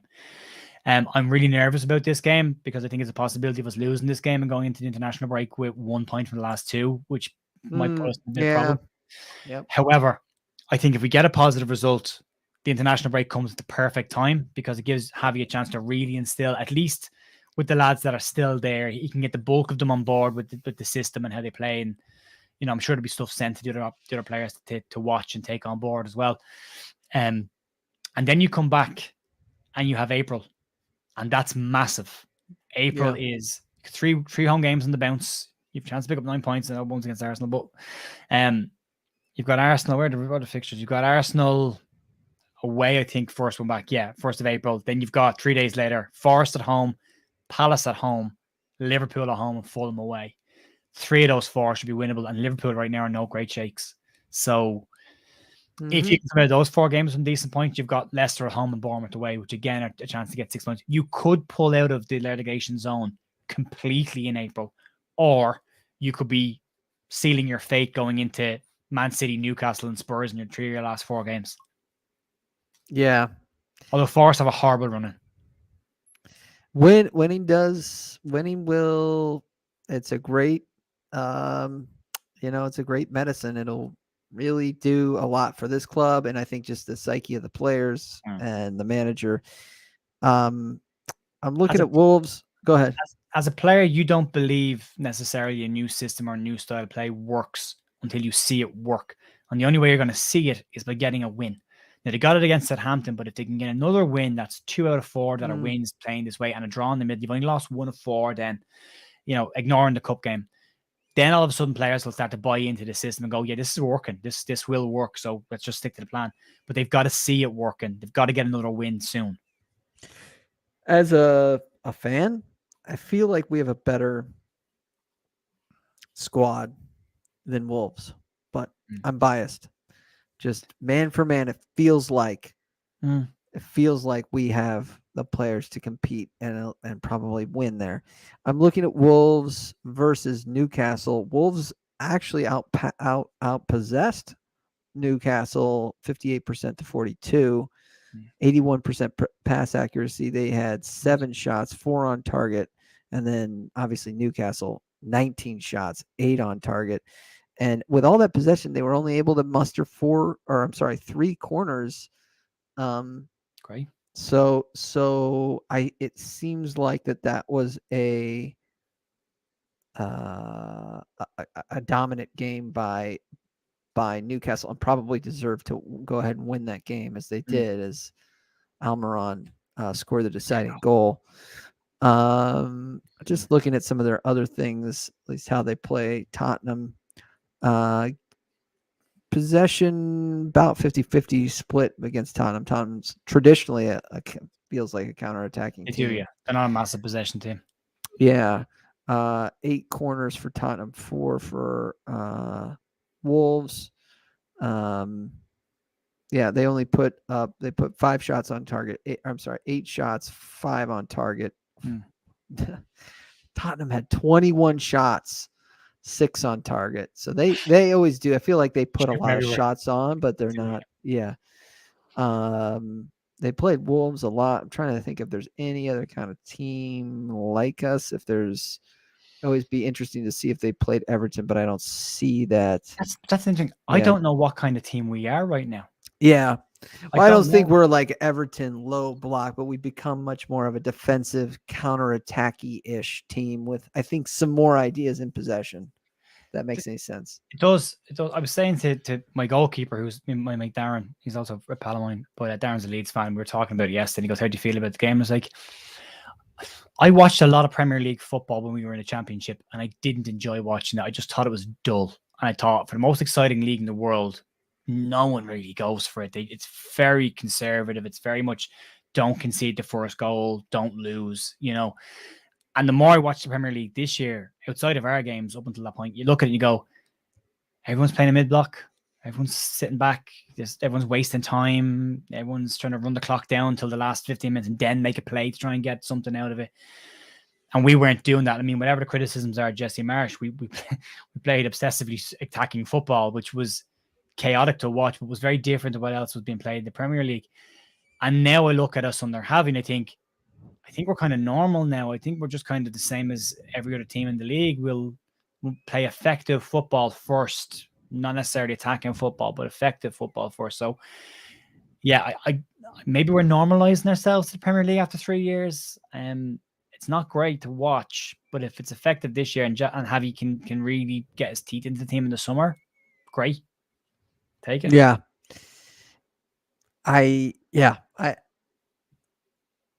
Do you think this is a bit of a job interview for Javi? I think Javi probably wants this. He wants this job permanently. This is a big job. This is a massive job. Yeah, it is a big, especially if the 49ers come in. Huge. Yeah. You got money then. And apparently he wants to reshape the whole team. I think it's good on his CV too. The fact that he kept us up. Yeah. So, all right. Look at Jesse. It gave Jesse, 6 months of pretty much being, he kept us in the Premier League. He kept us in the Premier League. And, you could argue whether it was the players or him that kept us in the Premier League. But the fact said he came in as the manager and we stayed in the Premier League. So, therefore, he kept us in the Premier League. Yeah. Gave him an interview at Southampton. Right? He should have. Yeah. I don't know where he's going to go now. Even if it was the end of the season, he should have taken that job. He should have begged, borrowed, and still. Yeah, there's a big thing about if once Americans leave, American coaches and maybe players, but once American coaches leave Europe, they don't get to really come back. No, Bob Bradley. So, yeah. So he. I think Red Bull would take him. I think the Red Bull franchises would take him back and maybe put him back in with New York because he was successful there. I think that's probably where he'll end up, or he'll end up in another club in Germany, maybe. There's a lot of Austria. I think a lower level German team, maybe, but which is not his niche. Not his niche. His niche is better players, doing great things with good players is his thing, right? But he speaks German. He does. So I get, but a lot of it, I watch Just Joe, and I know just bringing up his name incites his blood vessels to get. Poor Joe has PTSD from Jesse. Yeah, he just. Oh, all right. Go ahead and get your score predictions in the game. I'm not going to do it for luck, but we're going to read your score predictions out. I just want people, because we did this year and things and I don't want to get it wrong every time. Yeah, and the only one I got right, I didn't put any money on it, and I was like, oh gosh, I put money on that one. And when I was doing it, I was actually picking against Leeds, and because then it was like, okay, well, I'm out here saying that Leeds are going to lose, but it's just for luck because I really want them to win. So it's just like, that's stupid. But I'm going to read your guys' score predictions. Go ahead and get them in the comments. And I just want, and I've said this before early in the season, I'm saying it now, put in a shift, fight for the badge, play together, put it all out, lay it all out on the field. And hope that either you get, if you're for whatever reason out of gas or whatever, Javi subs you, or you would never think that as a player, but just know that your team has your back. So 2-1 Leeds. I just like to pick a winning team. Okay, Robin. 4-1 Leeds. Forever the optimist, Diggler. Yes, you are. Yes, you are. 3-1-3 Leeds. 1-0 Leeds. That would be. I I feel like I don't want to say it. I don't want to say it. Now you're getting me kind of. I'll just say. I'll go ahead and say it. I feel like we're not going to concede more than 2 goals. Like I feel like those 2 goals, they were well-worked goal. The well-worked goal, it was a good cross against a really good winger, and Brightoner and former Brightoner. I just, we gave up 2 goals in the cup game.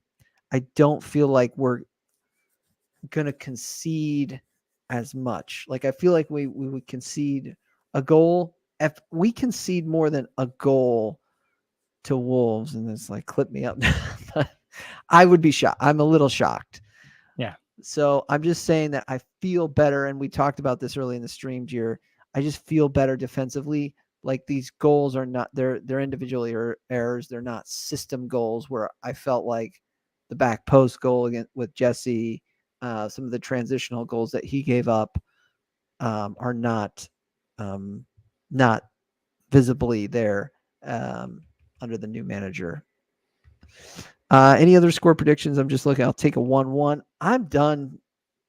It's getting to the point where that's where my head is. My heart says probably my head is too, especially Wolves. They're kind of getting dragged into it. They probably would time waste FC Masterclass, and they would if there was if they were up a goal or it was a 1-1, you'd start to probably see that. It's getting to be time where draws are not good enough, and we probably need to come out on a draw. We need a couple of draws, but we need 5 wins. 13. Yeah. Remember Bielsa never really drew, at least the first year. He either lost or he won. Yeah. And it's getting to the point where we just need to go for 3 points. Because the 3 points is better than 1 point. So it's like you could lose a game and get 3. It might not be. And that's the interesting thing. So I wrote this down earlier on because I remember, again, Phil Hay was talking about this. Gracia currently is averaging 1 point per game. Where if you carry that out for the remainder of the season, puts Leeds on 38 or 39 points, which will probably be enough to keep you up. So if he averaged that for the remainder of the season, slightly better than a point per game, we should be okay. Because I don't think 40 points will be the mark. I think it'll be around 34, 35 points will be the mark this year. So if he can keep that going, you're not going to draw every game. You're not going to win every game either. So as long as the average works out around 1.2 points per game, we could be okay. But it's very hard to do. Yeah, points are valuable. Some good news. Points Jack Harrison's own goal has been taken off of him and given to Solly Marsh. Oh, interesting. Even though Jack Harrison definitely kicked it into the back of the net. And Aaronson didn't get that credited to him, though. He had the own goal against Wolves. Yeah. I guess when he was crashing the box. It was good to see it. We need more players. And we need more players following up runs. I want to see more players making those dangerous runs into the box. Yeah. Okay. Brownie says draw our way to safety. Yeah. I've heard that. I don't know. I don't know. I want to win. It's something about the dopamine hit of a win that I think is good. And there's only been 5 or 6 this year. I want to see a win. 4 points and a win just takes you, that 3 points just takes you really into safety. I just want to take a quick look at who we've got. I was gonna say, I want you to make a call, Alex. I'm gonna put you on the spot. Right? A score prediction? No. Oh. I want you to tell me what 3 teams go down. All right, hold on. Let me just see. We got Arsenal after the break, Nottingham Forest and Crystal Palace. So you're right. April is massive. Massive. Unwinnable. A lot of winnable games in that. Yeah. Arsenal away, you lose. Write that off. Don't care about that. You get anything there, it's a positive. So Southampton are on 22 points. Wolves are on 27. 5 points separate us to 13, or the bottom to 13th. There you go. Who goes down? There's the table in the chat there. Just shared my screen real quick. Okay. I was Because the I was interesting I thing was about looking at it too. there you go. What's interesting about this is, and this might help you with your decision. Ignore the positions in the league and just look at how tight the points are Yeah. and games played. And look at goal difference a little bit too. Our goal difference is -11. Which is not bad. We have a better goal difference than Wolves. We have a better goal difference than Crystal Palace. Everybody bar West Ham and Leicester. They're doing it too.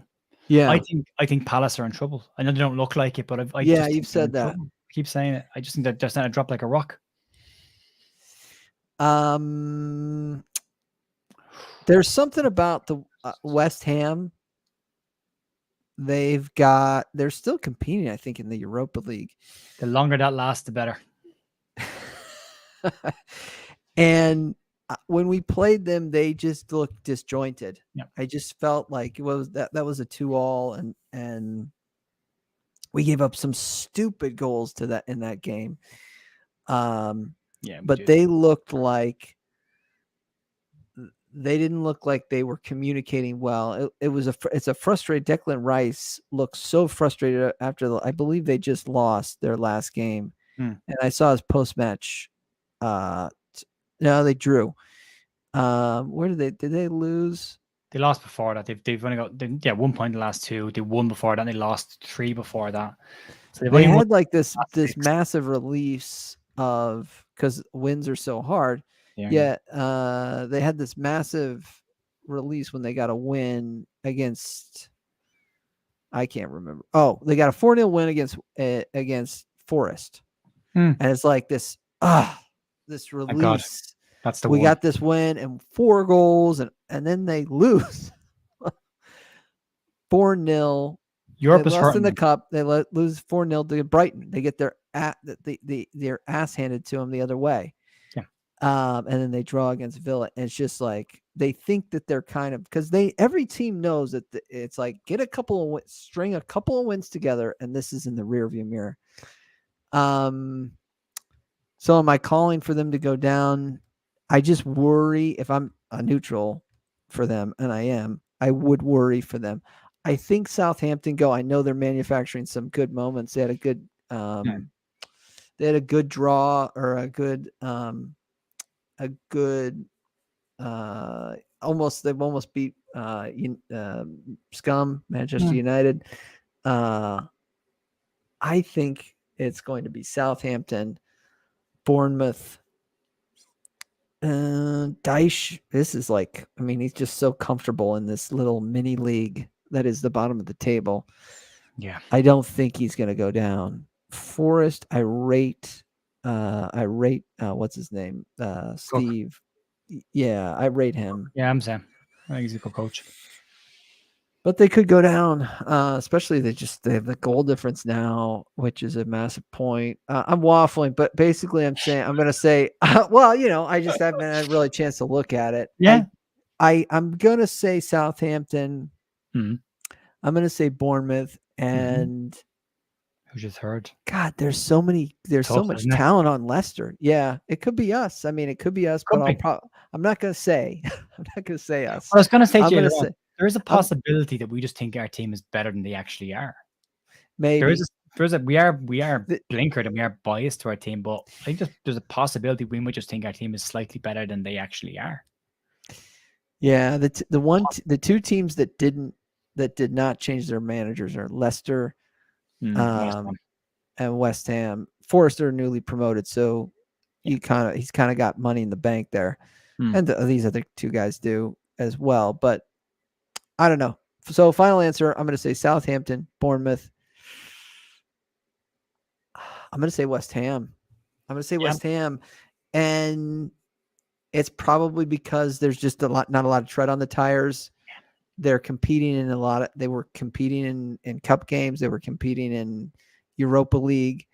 I think maybe the message from the managers being worn thin, so to speak. It's hard to get up it's just hard for them to get up. And Declan Rice, I mean, they've done stats on this on TFL. Checked out. I think he's checked out. Really? Okay. They've done stats on on him he's played more minutes than anybody in the world because he played every single minute of the Euros 2 summers ago. And then he played a full schedule with West Ham, starts every single game, every single minute. I think they were in the Europa League last year as well. They went pretty far in it. And now and same thing. World Cup. It just, the man has so many minutes under the belt. By the time he does, and this is probably his last season for them. And he's such a talented player. He is incredible. But it's like you're going to get a player with a lot of worn tires. He's got to recharge his batteries this summer for the first time in 2-3 years. You see it here. They don't play again in the league till after the international break. So they've got the game on Thursday night. The match against Man City has been postponed. So that would have been their game before the break. And then it's the 2nd of April before they play again. That's a huge game for them because that either puts them into the bottom of the table or gets them clear of it a little bit. Newcastle, it won't be an easy game. Fulham's not an easy game. Then you have Arsenal, and again, Bournemouth's a relegation scrap then as well. Like that's not a nice April for them. That's a tricky month for them, especially if they're still competing in the Conference League. Southampton I think their bubble is going to burst soon, being honest. They've got Brentford tomorrow, that's their game in hand. Then you've got Spurs, West Ham, that's huge for them. And then Man City, Palace, and Arsenal. Like, again, they're a similar position to us. If they get a couple of results here and here, maybe they get out of trouble, but they have to get those results. And I think Bournemouth are fighting. This is going to sound like a ridiculous statement. I think Bournemouth are scrapping too early. I think they're getting there. Remember the games towards the last 4 or 5 games of the season that we were having where we were scoring last minute goals and everyone was going crazy, where it was an absolute scrap for survival. Bournemouth are doing that right now, and I wonder, will they run out of steam? And again, they've got Villa, Fulham, Brighton, Leicester. Not the toughest. That's not the toughest of Aprils. Like that's a winnable month for them. And again, same as us. If they don't come out of March, April time with 6-9 points there, I think they could be in big trouble. So I think we've got an easier April. We've got a tougher end of season, but apparently Forest have got a rotten run of games towards the end of the season. Palace, Arsenal, Chelsea, Southampton, not that bad. Leicester City, how do you lose to Southampton? Like, they lose a lot of teams. That's the problem with them. It's just seriously inconsistent team. That's been their problem all season, is inconsistency. But yeah, not an easy run in either. But they could have gotten that win and been out a little bit. They should have been. And then they beat Tottenham February 11th. Like Palace's lost to United, drew at Brighton, drew at Brentford, drew at Liverpool, lost to Villa, lost to Man City. Like, they're not in a good spot right now. And then they've got Brighton, who we know are good, Arsenal, and then Leicester scrapping. So like these 2 games. What's the case for Forest? Some people are saying Forest, just too many players. I think they'll be okay. I genuinely think they'll be okay. I think they're doing enough right now to just stay out of danger enough. They're not being dragged completely back into it. The next game is away home to Newcastle. To get a point there and then beat Wolves away at home. They've got 2 nice home games before. Well, one either side of the break. I just don't see it being. I agree with you. I think it's Southampton, Bournemouth, and West Ham that go down. If not us, if we're not in that mix. But again, yeah, we're right there. Ask me after the 2nd week of April how I feel about things. I'll tell you where I think we'll definitely be at that point. But it's tight. I've never seen a Premier League bottom half as tight as this has been, and makes me nervous. I'm afraid to make predictions of scores and games because I genuinely am nervous about how we're going to do it the weekend. I'm kind of wishing the game away before it's even happened. It just some of these teams got the rest of the season. That's what's happening. They'll be looking at their table and say, we're 13th. Who's going to be? Some of these teams got to kick on. It's just whether it be us or Leicester or Everton or Forest. Some of these teams just got to kick on. It's the game in hands. Some of these teams got to suck in. I don't know if anybody on this. I would think that there would be a team that gets cut adrift at some point. These, I think, could be the problem for these 2, the 27 games played. It makes for as a neutral, if I were a neutral to this league, which I'm not, it would make April's going to be tasty. Yes, it Like is. April is going to be, because no one can relax. I mean, even like Chelsea doesn't want to be where they are. I mean, Look at and then Liverpool. Brighton and Fulham, who might be punching above their weight, are going to Yeah. be, kind of focused on maybe Brighton, Fulham. I don't think Newcastle will be on they still want Europe. Liverpool are only 6th. I mean, they're going to want to get into Champions League still, even though they've had a terrible season. Brentford, maybe there's signs that they're on the beach. Hopefully. Villa, right now, if I were to be on the beach teams, maybe Brentford and Villa. I think from Maybe, Villa up, I think is safe. I think they're safe. One more win yeah, and they're probably done. I think 35 correct. points will be the cut-off point for the season because you talk about teams being cut adrift. Everyone from 12th down is starting to cut adrift from the rest of the league. So it's nearly turned into 2 mini leagues now. You've got 3 leagues. You've got the top 4, middle bracket, and then the entire bottom half of the table is just 4 points. I was saying about 27s, like Wolves play 27, Everton play 27. You look at the 3 teams down here. If they all win that game in hand, these 2 teams are right down the bottom 2. Yeah. Without kicking a ball. Yeah. Do you think Arsenal wins it? Do you think they take it all? Yeah. Yeah, but I like them. I don't like Arteta, but I like the Arsenal team. I think they play lovely football. I'd like to see them win it just to keep the league interesting, and also just to 2 fingers to everybody that's trying to buy a league title. They did kind of. They bought Young. They did, yeah, and they kind of did it the right way. I mean, I don't know. I'm crowning them already, but yeah, they stuck with Arteta. They bought Young. I mean, most of these guys were on the team last year. They just sprinkled in a couple of buys. Look at that, though. Look at that. What's that? What's that?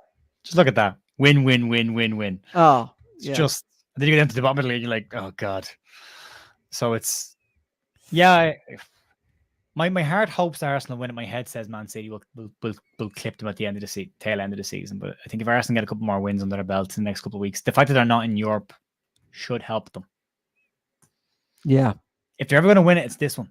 And then that could set them up for, a couple of years of being top 2, top 3 and competing for titles. But they have to, I think you're not going to get a better chance to win the Premier League title than they are right now. And if they bottle it now, it'd be a very Arsenal thing to do, wouldn't it? Yeah. Yeah. Well, good chat. We could chat about the toilets backing up at Scum. We could talk about Ellen Road falling apart. Ellen Road's fault. Yeah, Ellen Road, I know, needs updating. Daytime. Are you going to get out to a game this year? You're thinking about it. I keep talking about it. I'm in 2 places. One, I'll be very honest here. It's been really tough for me to go to see Leeds since my dad passed away, because that was something that me and him did together. And I've only been over twice since he died 4 years ago, and I found it really tough to go. I was there once on my own, and there just happened to be an empty seat. We're still in the championship at the time. There was still an empty seat beside me, and it was just the worst thing that could have possibly happened to me. Was it just like the empty seat beside me? It was like someone could have said to me, "Oh, but they're there in spirit," but part of me was like, "Oh, this doesn't feel right." So we had a tradition and a ritual. We did the same thing every time we went over. So we go over 4 or 5 times a year. So it's been tougher. I've only been over twice since the last 4 years. Like obviously COVID didn't help with that either. And then the decision to go back into managing this year and coaching this year is kind of also takes up weekends away. So I don't know. I want to go over, but I usually have stuff booked by now. Yeah, Connor was talking about on his channel. There are just pubs full of Irish folks. We just 2 flights go over every week. So the way we used to do it was we would do 1 overnight every season, and we do 3 day trips. Right, so we did it. And there's a flight from Ryanair that leaves Dublin Airport. I think it leaves at 8 a.m. So you're in the airport from about 6 o'clock in the morning, and you're drinking pretty much from 6 a.m. because you're going to a game. So, and my dad wasn't a big drinker, but he still would have a pint because it was, a special occasion. He's old school. You get to Leeds about, maybe you get into the airport at 9:15. You get a taxi into Leeds City Centre. We go into Witherspoons and have our breakfast and a couple of pints there. Then we'd wander around Leeds for a bit. Then we'd walk up to the stadium, do the tour, go into the pavilion for the pre-match stuff, and then go into the ground and watch it. We always sat in the same place. We sat in the east stand behind the dugout, right behind the dugouts, 4 or 5 rows back. The JJ seats were our seats, and then you'd come out and fly home. But the flights were timed perfectly. So you left Ellen Road and you got in a taxi or a bus immediately and went straight to the airport. And the last flight out of Right Leeds out of Bradford Leeds? Airport was the last Okay. flight out of Leeds Bradford Airport was Dublin, and that was a 9 p.m. flight, but you had to be there for like it was 8 p.m. flight. So you were in and out. So there's literally, if Leeds won, that Ryanair flight home was jumping. People were singing songs. It was great crack on it. It was brilliant. It's an incredible. The amount of Leeds fans in Ireland is incredible. It would knock your socks off. I live in a Yeah, you small. said it's the top 4 It's supported. top three or top 4. three? Yeah, the younger people coming through are all Man City fans, but Man City were never supported in Ireland until they got success. But if you look at I live in a small village outside in County Meath in Ireland called Duleek, but there's a place I used to live was called Navan. And there's a Navan supporters club. They've actually got a John Giles and Paul Renier coming over for an event in May. There's tickets available for that. I'll plug it on my channel tomorrow probably. But the Navan Whites was the supporters club. There was 35-40 of us in that club, and that's a village. That's a tiny village in Ireland. Like, and we'd go over to games together, and we'd take up a whole row of seats. Like, that's just one spot. And then you go into Dublin, and the supporters club in Dublin is massive. There's a couple of different supporters clubs in Dublin, so it's huge. Leeds you watch the game? Would you watch the game at a pub, or you do watch the games at pubs? Currently, I watch them at home because I'm a psychopath watching Leeds. Okay, and my nerves are killing me. But when Bielsa was in charge of Leeds, I used to watch them in the pub. Yeah. So it's like shut it down. Yep. Only the dog can visit, maybe.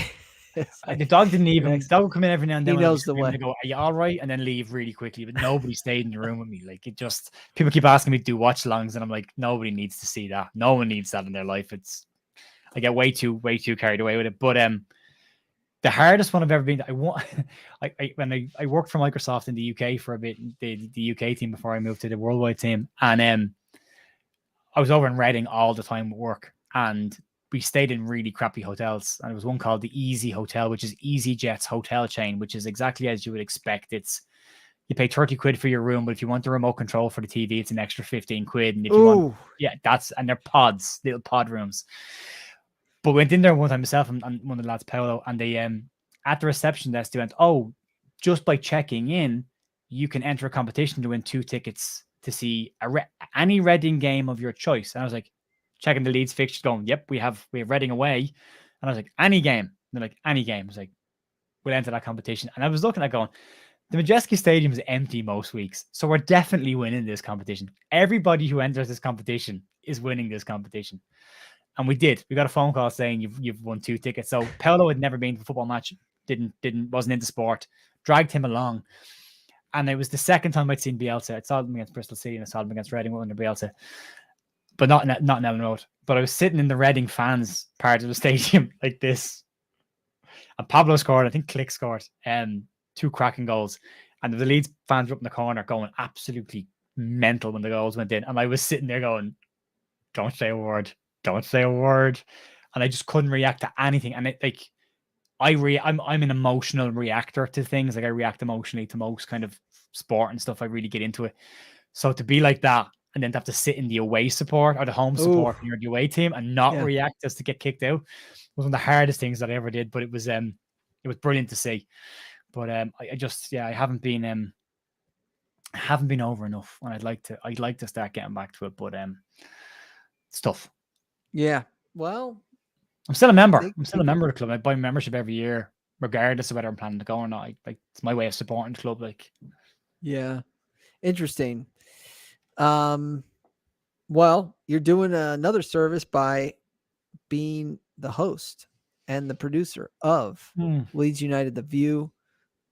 Jeer has really good content, almost daily videos. I don't want to commit to you to daily, but you have great content. I love the fact that you're going into talk about the loanees consistently now, because it's always like interesting to see what Charlie Cresswell did, what Javi's doing. It's good to hear that some of these players are cracking on. Some of these players are making some bad choices, I'll say, at least with Preveda. Ian Preveda. Yeah. Idiot. Young player, but there comes a time in life where you're not so young anymore. Do you know what he did? No, he pulled up apparently with an injury in the walk. Okay. Sorry, not this week. Last week, he said to McCarthy that he was injured before the game, And then McCarthy obviously announced the squad. And then Poveda went back to McCarthy and said he wasn't injured. He was fine. And McCarthy just said, well, the squad's picked, so you're not on the bench. And he was supposed to stick around the stadium till at least after the warm-up in case anybody got injured during the warm-up, then they could put him onto the bench. And he decided to go home. So it was him and another player went home. And McCarthy said, well, that's a breach of disciplinary rules. And also that team won the game and did particularly well. So you're not on the squad this week either. So Buffetta's been out of the Blackpool after fighting so hard to get into Blackpool's team again. He's been out of the squad completely for the last 2 games because of disciplinary issues. And you're going, you fought so hard to get back from injury and now you're throwing it away because of attitude. Yeah, that's disappointing. So, yeah, we'll see what happens to him. And that would probably affect, I think, his Leeds career too, whether we want to bring him back into the squad in the summer. So he's done at Leeds. Yeah. So Cresswell had a great week though. What's that? Cresswell? Yeah. Cresswell had a great week. Javi had a great weekend. Yeah, it was probably his best performance. Cody Drama had what they call the standout performance for Luton, so that's great as well. So there was some really strong ones, and Alfie McCalmott's just ticking away at Carlisle, doing well, and Lewis Bate. Oxford are terrible at the moment. They haven't won in 10 games, lost their last 5, but Bates been an ever-present in their team, so that's great for him as well. And Leo Hjelde was taken off at half-time because he got a booking before half-time for tactical switch. But outside of that, the Rotherham fans are raving about Leo Hjelde at left-back. There's just some intriguing players in midfield for Leeds. There's Bate, Gray, and obviously Javi. Future's bright there. Yeah. Which of those 3 do you kind of rate the most? Because you've called for Javi even in the Premier League. I think you were saying, I think when Adams was out or somebody was out, you said, you know what? Javi should have come on. What do you think of those? I think he's a lovely passer of a ball. I think he sees those Calvin Phillips kind of longer diag passes, that the quarterback passes. I think he sees them. He's probably not. Sorry, Leif David, most assistant League One. That's also Robbie could call that out. Leif David's having a great season, but he was sold. Unfortunately, he's not loaned. He's gone permanently. Yeah, JB has this wonderful passing array. Probably isn't busy enough for the time in the middle of the park. I think his work rate is probably what's going to hold him back, or is holding him back slightly at the moment. That could just be conditioning or fitness. Maybe again, I don't think the preseason was great for the Leeds team all up because they all look a bit leggy at times. But I think under a good preseason, he looks like he's going to be a very consistent player. Lewis Bate, I think, will take another season on loan, probably in the Championship. But I think Lewis Bate will be the kind of player who establishes himself when he's about 24. You know, he's going to need a bit longer than everybody else. But I think there's a good player there as well. There's a lot of people saying that we're kind of overhyping the youth players, but we've always done that at Leeds. I remember when Don Polion was the next saviour for Leeds United and turned out to be, playing for Wimbledon. That's one of the ways this team's going to build. We're not going to necessarily buy in 5, 6, 7 new players every summer. No, and it's the resale value of these players is all gone up. I mean, if Leo Hjelde left in the morning, we're getting more than the 3 million that we paid for him. If Lewis Bate leaves, we're getting more than the 2 million we paid for him. Like, just they've got resale value. I think you still need to bring in some experienced players for now, and that's what we're lacking. But if we can bring in some experienced players for now, then these kids can be introduced in with the experienced players, and you're looking at them probably 2 or 3 years down the line. I just wouldn't be in a rush to get any of these players into the starting 11 right now. Like even with Cresswell and that. When things go bad, there's always this call to get the youth players in and get Cresswell's doing great at Millwall and bring him in. It's like, let them develop, let them have this time down there. We saw when we got Ben White was on his 2nd or 3rd loan away from Brighton, and he'd gone like League 2, League 1, and us in the Championship. And then he went into the Premier League and went, now we're going to keep him. These players need time. They're not expected to be the ready-made player right now. They're expected to show signs and potential, and they're doing that. And that's the important part to look for them. Give them some time. Give them another year. I'd like to see Cresswell go out on loan again next season. I'd like to see if Drama's not going to come back in and establish himself as the first choice right back, go out on loan again. Get them out early for a full season, not just hanging on to them until Christmas stuff. Let them go out, get the full season, and then the following year, you're looking at bringing back in 22, 23-year-old players, and then they should be coming into the first team and pushing for spots. Right. Yeah, I like that. All right. We've been chatting for about hour 40. We'll wind it up. Thank you everybody for joining us. Robbie Inzio, I believe you've been great Italian last name. I don't know if you are Italian, but you've been very active in the chat. So thank you very much. John Digler, Saw Disabled Team. Shout out to them. I don't know everybody. If I'm missing you, I apologize. And then, big shout out to Michael. He couldn't come tonight. He, took his wife. I don't want to speak out of turn, but he took his wife to Hamilton, Hamilton. the Date night. the musical date night. The musical. So yeah, thanks Michael. Thanks to Michael for just being in our ecosystem, in our life, in the Leeds fandom, aka Leeds faithful. Have fun at Hamilton. Enjoy that. This is what I'm looking at, which is if my camera adjusts. Where's the ground? It's very festive looking, Alex. Yeah, it's festive it's festive. In March. There is it's March. It's going to be late. This was with the big snowfall. We usually get a few big snowfalls. This is the biggest one. And I would say that there's probably 13 or 14 inches of snow. I don't know what that would convert into into centimeters, but it's it's up to my, maybe just below my knee. Jesus. Can't see it out there. Can't do it justice, but it's been snowing all day. Hopefully March, they're calling for 50s here. I don't know what that is Celsius. But anyways, it's above freezing next week. This will hopefully all melt. Jir, thank you so much for joining us and doing time with us. And then hopefully I'll do a stream with Michael and a couple of the I call them the Canucks, as well as Nate, who's from the Midwest of America. We'll do a stream hopefully later this week. Follow Jir, and I thank you. Thank you all. Bye.